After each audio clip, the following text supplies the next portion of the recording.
Welcome back to Hardware Unboxed, part 3 of the monthly Q&A. We're almost there, Tim. We've almost done it. We've almost answered all of the questions. But yeah, they've been a lot of fun so far, so that is good. And I guess we'll just get into it. Yeah, I can't really think of anything else to say apart from...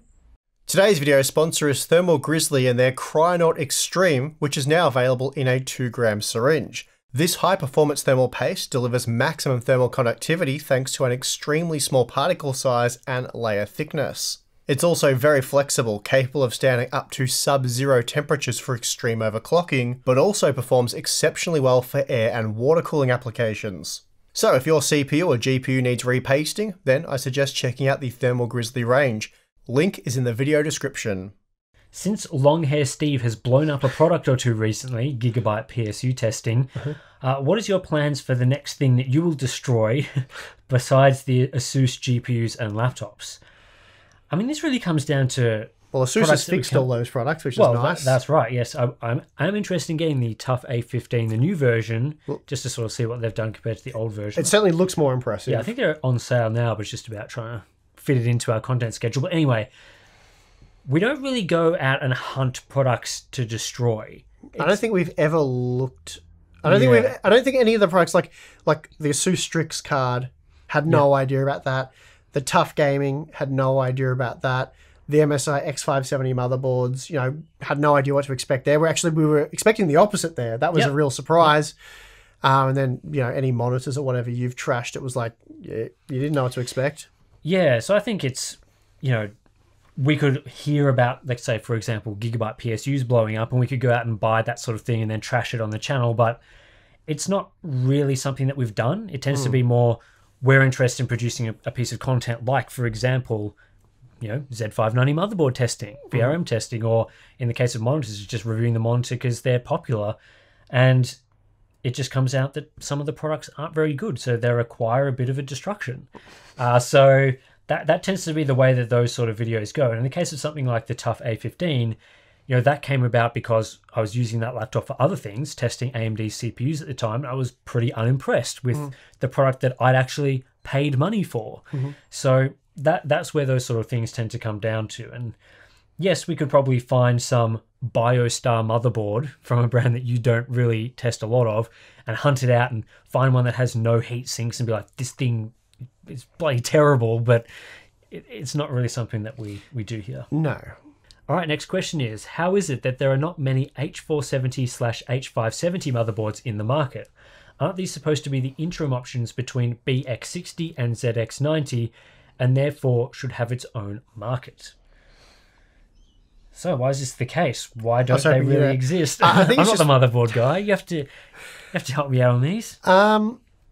Yeah, what you're saying is it's sort of like that fills that middle ground. Yep. Does that need filling, I guess? And if the AIBs are like, we don't think this product's going to sell that well, what's the point? So I honestly don't even know what the situation is. I haven't looked at how many boards are available, whatever. I'm certainly not going to be testing them because it's in my opinion, you really only need the B560 and then the Z590. So there's not much room for anything to sit between them. They've never really made a lot of sense. Because what's the Z590 Tomahawk worth? Like, is it $230 or something, $240? Yep. And then the B560 is $200. So do we need a 220H series board in the middle? Do we need that? You're sort of mixing in between like your high-end B560 and lower-end Z590. It's like... Not to mention like a Gigabyte, or just pick any of them, but use Gigabyte as an example. How many B560 boards they already have? Like 8, 9, 10, something like that. And then they have even more Z590. And then you repeat that again. How many motherboards does one brand need to have for a single socket? And what does it give you? Like an extra couple of USB ports supported from the chipset? And it's just not worth it. No, I don't think so. With Resident Evil Village and Metro Exodus Enhanced Edition proving some of yours and of us in the community's arguments about RDNA 2 ray tracing performance and VRAM size requirements, where ray tracing is using even more VRAM and 3070 with 8 gigabytes is proving too little, 10 gigabytes on 3080 is not 4K max capable, and RDNA ray tracing performance still lacking a bit while still being somewhat acceptable. Did you expect it to be proven this quickly? So I think I should first preface this by saying that 2 games is probably not enough of a sample to say that something has been proven or disproven. We definitely need more examples to sort of, I guess, strengthen the sort of things that we were saying at the start of when ray tracing on AMD GPUs was coming out, because it's, I don't know whether obvious is the right word, but the examples that we all had at launch were titles that were designed specifically to be used on NVIDIA's ray tracing, acceleration hardware.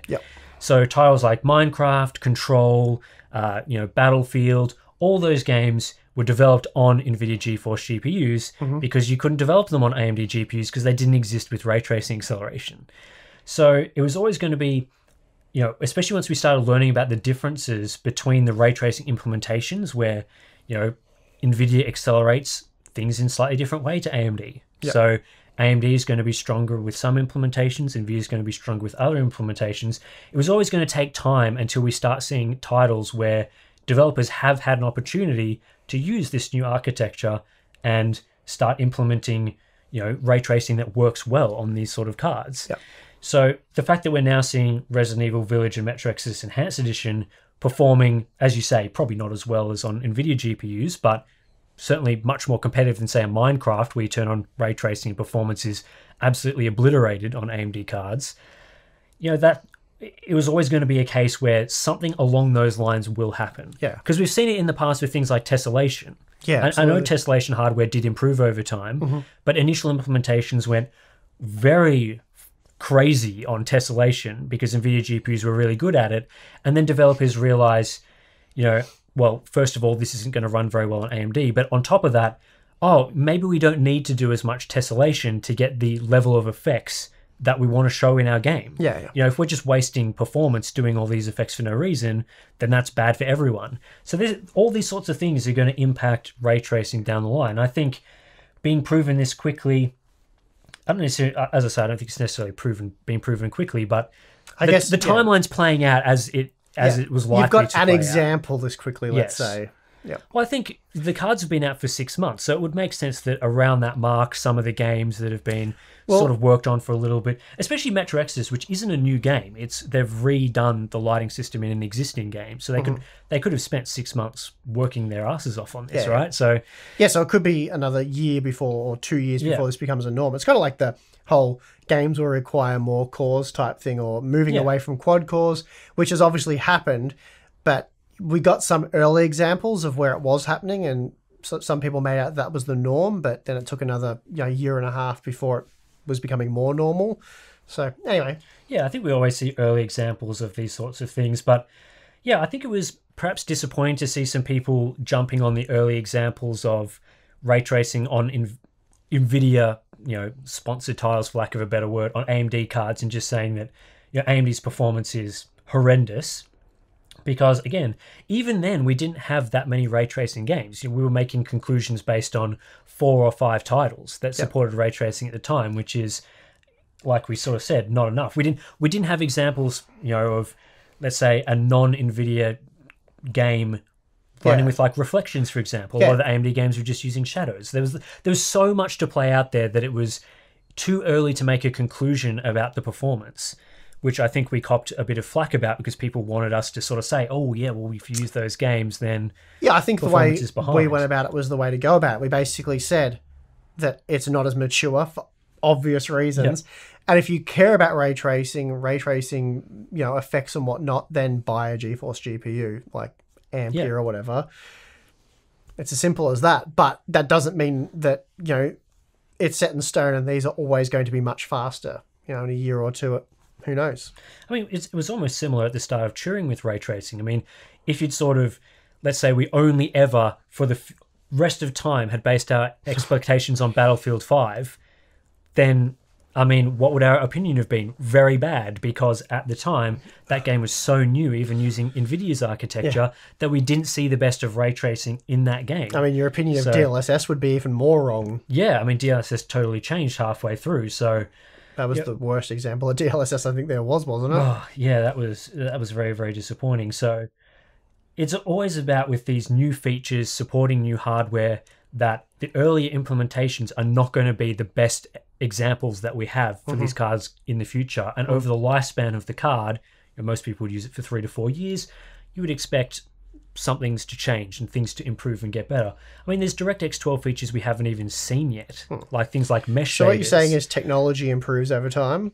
I mean, yes. And that you shouldn't jump to conclusions necessarily on the long-term performance of these cards based on very, very early examples. So, upon release, though, DDR5 isn't going to be much better than DDR4. Given sampler feedback plus direct storage is meant to basically stream resources as needed, given the constraints of the system, do you guys think we might start having graphical differences even on seemingly similar visual settings? For example, a 6GB VRAM GPU looking worse than an 8GB VRAM GPU due to lower resolution assets. We've already sort of seen this in some games from time to time. It's not always, some games, if you don't have enough VRAM, you just get horrible performance because it just can't fit all the assets in. Well, it tries to fit it in system memory. Yeah, it tries to do all that sort of thing. You get slowdowns as it tries to copy in and out. In other games, they've got more dynamic, asset utilization. So they'll just dynamically lower it. That's right, yeah. And you can just get a blurry mess, basically. Yeah, so we already see that sort of thing happening in some games. Usually, though, it's fairly obvious because as soon as the VRAM limitation is hit, the game's like, let's just tank textures. And so it may take a bit longer for textures to load in. So it's pretty likely that we'll see more of that happening over time, but it will depend on the game. Like, these are only going to be your top-end games that require a lot of VRAM where these sorts of features are going to be, have a big difference on 6 and 8GB VRAM GPUs. It is, like usual, going to as well be impacted by the consoles. They have 16GB of memory, so that sort of usually sets the limit that games are willing to... Shared memory. Yeah, so. That usually sets a limit for what developers are willing to do in terms of assets. If they start making, say, 60GB of textures, what's the point of that if your game is mostly being sold on consoles? Yeah, I mean, you do get high-definition texture packs and stuff that are PC exclusive, but yeah, I know what you're saying. You have a baseline that you start from. Yeah, and usually those come years down the track once the hardware starts to... we've only got a few GPUs right now that have 16GB of memory in them. Yeah, I'd say that this is probably going to happen, but again, there are implications with direct storage, like what if you have a lower performance SSD? Like, how is that going to impact things like resource streaming? Are we going to get, longer load times before we see high quality textures? So that's going to make performance testing a bit more difficult if we start... Yeah, definitely. That starts happening, but, similar to DLSS, if it is reducing the visual quality slightly with no performance loss, as it sort of loads assets in, is it really significant enough of an issue in some instances? That will take a lot of investigation to figure that out. Why do you shun Biostar and colourful motherboards? You never know, they could be a VRM monster that no one has ever extensively tested. Well, because we have tested them. I've actually looked at quite a few Biostar boards over the last few generations of VRM testing, and they've all been utter garbage. So, you're blacklisted now. We can add Biostar to the list. Fine, I will buy their boards when I feel like they're relevant. I did test I think it was the big B550 VRM test with well over 20 motherboards. If you go back, maybe we can put some B-roll quickly if I send you the screenshot of it. But we did feature a Biostar board in that roundup. I just didn't talk about it. I got one and added to the results later. For some sort of follow-up content. It was not very good at all. But they're just so far behind MSI, Gigabyte, Asus, ASRock, those guys, the big four in terms of just everything. Like the BIOS was terrible. And sales, which is why they probably don't put a lot of effort in. Yeah, I had to wait for like 2 BIOS updates before you could load XMP. So they're just not worth whatever small saving is being offered there. Just get a board from one of the other brands. But yeah, the VRM performance on one of their, I think it was a reasonably expensive board as well, was very bad. So yeah, and there are OEM sort of, I've always seen them as sort of more an OEM supplier type brand. It's like an ECS type brand, whereas ECS tried to make a few boards. I think there was some some Intel, there was a few different Intel boards. I remember I had an X79 board, the VRM blew up on that. So that was a fun time. Not very good quality boards. Yeah. Inspired by the hypothetical question from April part 2 about builds, is there anything you guys really disagree on regarding hardware? It seems like you're well in sync on the answers in Q&As, but have you come across hardware where you guys have actual disagreements? Well, I think Biostar is really good, so I don't know what you were just talking about before. You're a Biostar hater. I mean, it's got a great name. Can you show me your Biostar motherboard in your system? No, I mean... do you have one? It's at my parents' place. I can't show it to you now. It doesn't. You love it so much you gave it to your mother. Yeah. I mean, I use one on my personal build, obviously, but I can't show you that either. Okay. Yeah. Do they make a Threadripper board? I wouldn't want to see what that's like.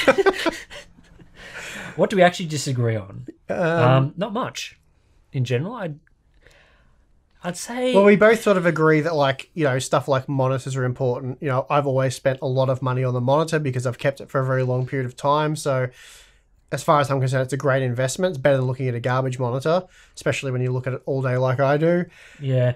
And I think when you're sort of testing most products, not based on just random opinions, but you're digging into data and that sort of thing, that tends to direct your opinion towards a certain conclusion. So if you're analyzing data and you're sort of seeing the margins, you're doing the same sort of things like measuring, what's the margin versus the price difference, then you tend to come to very similar conclusions on things. There's not a lot of even stuff though that's subjective, like ray tracing. We've always been very much on the same page with that since day one, and DLSS. Like, we both didn't like it initially. Then when we saw the improvements, although it is subjective, I feel like our opinions were virtually identical, or were identical throughout.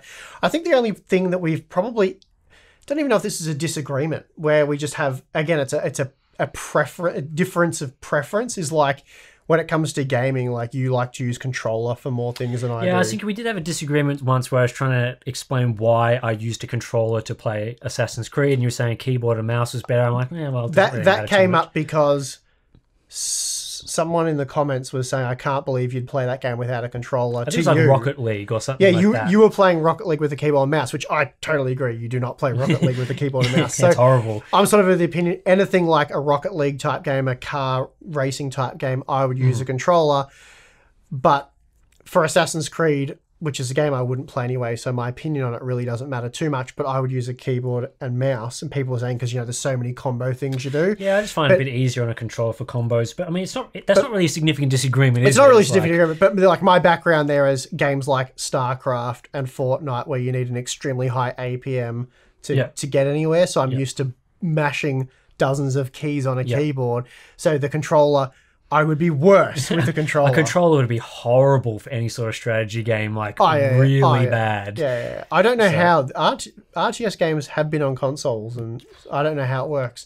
Ridiculous combos, probably. So yeah, that's not really a disagreement. It's just a preference thing. Like, I fully recognize that you can play Assassin's Creed with a controller, and that it may be better for you. Yeah, I think though in these situations about disagreements, it's like most people in our industry tend to have pretty similar conclusions on things. Even when it comes to things like ray tracing, there are obviously some outliers, but a lot of people have, within a margin, a very similar opinion on, for example, let's say when Battlefield 5 came out, again, to use that example, sort of not thinking that was particularly amazing, and then, but obviously people still being optimistic about the future of where that tech is headed. So, you know, it's not like we're sitting here agreeing on everything and then we're disagreeing with everyone else.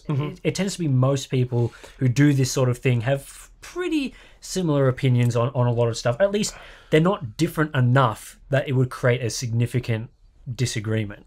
Yeah, that's right. I think most people as well, you know, a lot of the disagreements about hardware can come from quite unreasonable positions. Like, for example, being, let's say, a fanboy of a particular company, that tends to create a lot of the significant disagreements you see on forums and discords and all that, which, again, in our position, we don't really buy into any of that.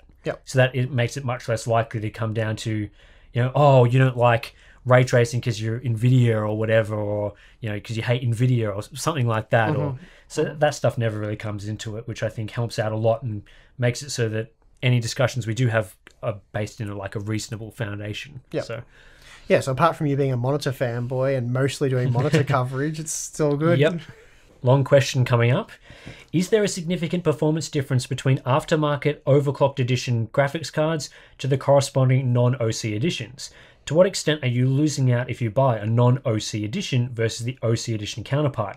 I understand that the OC editions are supposedly better binned GPUs with higher boost clocks, but how much of a difference does this make? In the current market, if you can only get a non-OC edition, should you still grab the opportunity, or will you be sorry down the road? You've tested this before, haven't you? Yes. So I did with the RTX 2060s. It was like something along the lines of, should you buy a premium graphics card or, buy the entry-level ones? And definitely 2060s I was looking at. I think it was like I was comparing the MSI Ventus base model card against their premium gaming X or Z or Z or whatever it was.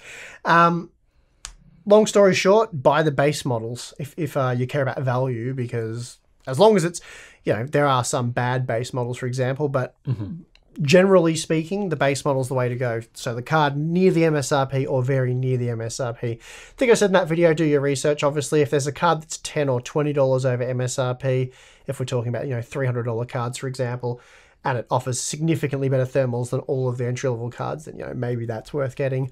Yep. But spending, I think, like if it was a 2060, spending up near 2070 money for a premium 2060 makes no sense whatsoever. So get the base models. Yeah, I mean, for me, buying those sort of GPUs, it always comes down to primarily how loud the card is going to run. So, the performance difference is always fairly negligible, very small. You could potentially overclock the non-OC card anyway, depending on the power limits. Obviously, thermals, it doesn't really matter too much. But if you have one card, as you say, that's slightly more expensive, but has a much better cooler, so it can run a lot quieter in your build, that's something that is very attractive. Yeah. I like having a very quiet system. Certainly worth it for $10 or $20. So that's something that I would pay attention to. But the rest of the stuff is like, do I need RGB? Nope. Do I need, a triple slot cooler? Not unless it's super amazing. Do I need a backplate? Nope. Don't really care about any of that stuff. So there's been plenty of examples where there's been like cards that are only $10, $20 over MSRP that have been as good or better than the super high ones. That's right. So always watch the reviews. I'll read this one out, Tim, and I promise I'll be quick. I promise. Cool. Go for it. All right. I'll be quick. Yep. Should I get to it? You should get to it. Yep. All right. With the modern CPU already clocked really high, the Ryzen CPU overclocking headroom is very little.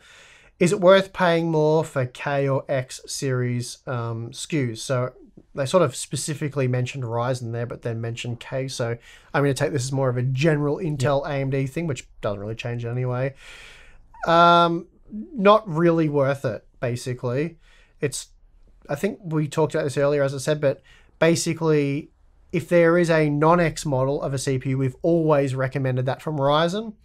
And then, especially with 11th gen, the K SKUs, in my opinion, aren't worth it. Like, get an 11700 opposed to an 11700K, and certainly the 11900K, because that's the dumbest CPU ever, because out-of-the-box performance is near enough to identical. Yep. And you just save a bit of money, and overclocking, it's just like the biggest waste of time these days. It's not like the Core 2 Duo days are well behind us now, so not worth it. All right, next question. This could be an interesting one. How much belief do you have in the distributors causing most of the price hikes? We've talked a little bit about this in some of the GPU update videos that we've been doing, talking about the market and all that. So a lot of the information is going to be pretty similar to what's available in those videos. But basically, as far as we can tell from sort of speaking to all sorts of people in the industry, is that the distributors and also the OEMs themselves tend to be primarily responsible. If I had to lay blame on anyone, so out of the retailers, distributors, OEMs, and the GPU manufacturers themselves, then some of the primary causes appear to be the distributors and the OEMs. So the distributors they're in a really good position, because in the retail market, for example, there's competition. So you could go to your favorite retailer. Let's say in the US, you could buy from Newegg, you could buy from Micro Center, you could buy from more boutique retailers, you could buy from Amazon. So there's not an incentive for one, let's say Newegg, to charge you $300 for a $200 product, because their direct competitor is not going to do that. And that will put them at a disadvantage. So when you've got competition in the retail market, it makes it unlikely for prices to be inflated. And so a lot of people are placing the blame on retailers because they see the high prices. They're like, oh my God, you're selling that for like, double the MSRP. The retailer's being really scummy, but they're in a competitive market. They can't do that. Whereas the distributors, they tend to be a monopoly. So if you look at in, let's say, the Australian market, for example, each brand, might work with a distributor, but you're not going to see ASUS use 2 distributors. There'll be the ASUS distributor. The MSI will use the MSI distributor. Gigabyte will use the Gigabyte distributor. So when you're in this monopolistic market where if you wanted to buy Gigabyte GPUs, you have to go through their distributor, then that distributor can set whatever price they want. And worse still, they do the bundles and stuff, which Yes, I've seen evidence of that from multiple different absolutely. sources. Same. And so while I'm not saying that retailers don't do that at all, for the most part, those dodgy bundles you see with a motherboard you don't want to buy with a graphics card or whatever it may be, they are due to the distributors making the retailer purchase X. If they want 10 GPUs, they have to buy X amount of motherboards, and then they have to get rid of them. And that'll be like, probably shouldn't have given Gigabyte as the example, but say, we've got no evidence that it's Gigabyte doing this, but if it was a Gigabyte official distributor, then they obviously want to move, Gigabyte motherboards that didn't sell terribly well and stuff like that. Yeah, so when you're in this situation where one company is dictating all the stock to you, they can do these sorts of things like raise prices or bundle, because who else are you going to buy those cards from? There's no one else. You have to buy through that channel. So the distributors can do whatever they want. And I guess what we've heard as well is that the extent to which prices are inflated and bundling happens does vary from distributor to distributor. Region to region. And region to region. So one brand's distributor may go down the bundling path, and that's really heavily what they're pushing, which can be used to say, let's say they're a company that also, as you say, sells motherboards, then they can flog off their A520 motherboards that no one wants and get rid of some of their stock that they need to sell. Whereas another brand, maybe they don't have alternative products that they're selling. Maybe they'll sell them with OEM systems, or maybe they'll really restrict stock or just sell straight to miners. There's a whole bunch of different paths that these companies do, but generally speaking, all the distributors do one form of price hikes in some way. And then on top of that, as we've talked about, OEMs as well are just straight up raising the MSRP of their cards. Yes. So that you add their distributor, shenanigans on top of that, and you start to get to the really bad situation. So, most of the discussions we've had with the GPU manufacturers themselves are all very disappointed at this situation where, there's a lot of frustration. These companies are selling these cards to AIBs and they're selling them for really low amounts, and then the AIBs are just like, we'll make 75% margin. So there's a lot of frustration on that side. So yes, unfortunately, that's kind of the situation that we're in. And if you want to go and find a distributor and blame them, then you're probably quite on the money, I would have to say. All right, question here from Nick. Now that Resizable BAR is enabled on all recent platforms and cards, and we've had a while since release to see how things are panning out, what are your thoughts on where Rebar is as of May 2021? Don't really know what to say to this one. Resizable BAR testing's been interesting because, it's been quite phenomenal to see up to 20% performance lifts in games like Assassin's Creed Valhalla, and there's another game that it performs really well in that's not coming to my brain right now, but there's another one, trust me. But you guys have seen the AMD and NVIDIA benchmarks we've done. So there are good performance gains to be had, but then there are some games where obviously there's no performance, which is perfectly fine, no extra performance to be had. But there are some games where performance can be hurt up to sort of double-digit margins, which is less than ideal. So It's kind of ended up a bit in no man's land, a little bit, with sort of like, especially the fact that you have to enable it. It's like it's not an enabled by default sort of thing in a lot of cases. Well, yeah, there's obviously that comes into whether we test with it or not.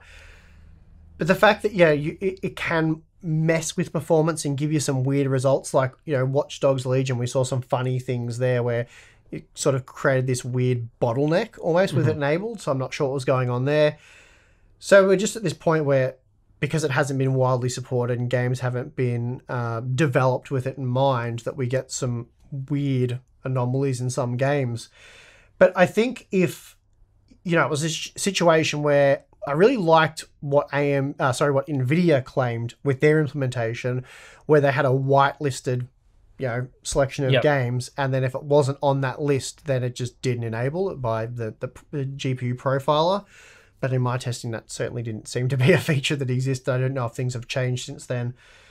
But yeah, I don't really have anything concrete to say about it. Yeah. It's just, it's a feature with a lot of potential, but at the moment we won't test with it because it does screwy things in some games. It hurts performance in other games. And yeah, I mean, overall, for the big 30 game benchmarks, you're talking about a 3% increase at most. Yeah, on average. I think the hope with this sort of feature was that in all situations, it would either have no impact or improve performance. Yes, that'd be ideal. And that would create a situation where, yeah, okay, you just enable it all the time. It's on NVIDIA and AMD. You know, AMD's implementation at the moment seems to be a little bit better, but maybe that will change over time. And that would have been great. But the fact that, yeah, you just can't predict, you know, the games it's going to work really well in, all the games it's going to be bad in, yeah, it creates a situation where it can't really be enabled by default. So then it's like, oh, well, are you playing Assassin's Creed? Well, then you reset your system, enable it, blah, blah, blah. So I think it probably hasn't panned out as well as maybe people were expecting when it was first announced from, say, AMD at their 6000 series launch. They make it all sound amazing and great, and we expected much more from it. And initial testing where we looked at a couple of games, and one of them was Assassin's Creed Valhalla, it was like, this is amazing. Yeah. But then, you know, you dig into it a bit further and you're like, well, you know, it's good in some areas. I mean, it might be a feature that game developers develop around now that it's enabled. Right. You know, that's going to help potentially. Then you'll see more of the Assassin's Creed Valhalla type gains. But for us to turn it on and test with it, not something I'm interested in doing yet, because it's going to lead to problems. Like, you'll get weird results in places and things won't make sense, and it's because of, you know, a resizable bar bug or not supported correctly. So yeah, I think we'll leave it to featured content for the moment. Okay, that is going to do it. We are well and truly done with this month. CMA it was a good time. Actually, what had happened? We had a few interesting things happen in May. Actually, a couple of interesting videos. Some VRM testing, some laptop testing, a few monitors looked at. So, yeah, pretty good month, really. Pretty standard month, yeah. Pretty standard sort of month on the channel. Obviously, you know, it's still a bit disappointing that you can't just go out and buy a GPU, which I think everyone's still waiting for. But at least in the meantime, there's some interesting CPU-related stuff and motherboard testing and all that to get through. So there's something. Yeah, it's not completely nothing, is there? No, it's not how we'd like it to be. But at least, you know, we're still able to do some interesting testing. So, yeah. I guess we'll take it. Pretty much. So, on that note, actually, Patreon, Floatplane, those are there if you guys are interested in getting more involved with the channel. Discord chat, monthly live streams with this guy and myself, behind the scenes content. Sometimes this guy does that as well, don't you? Yeah, time to time. Time to time. When I get around to it. Anyway, a lot of cool stuff, so check it out if you're interested. The links for that are in the video description. But if not, perfectly fine. And we would like to thank you for watching this video. Yep. Who are you? I'm Tim. And I'm Steve. Let's go. Let's end it.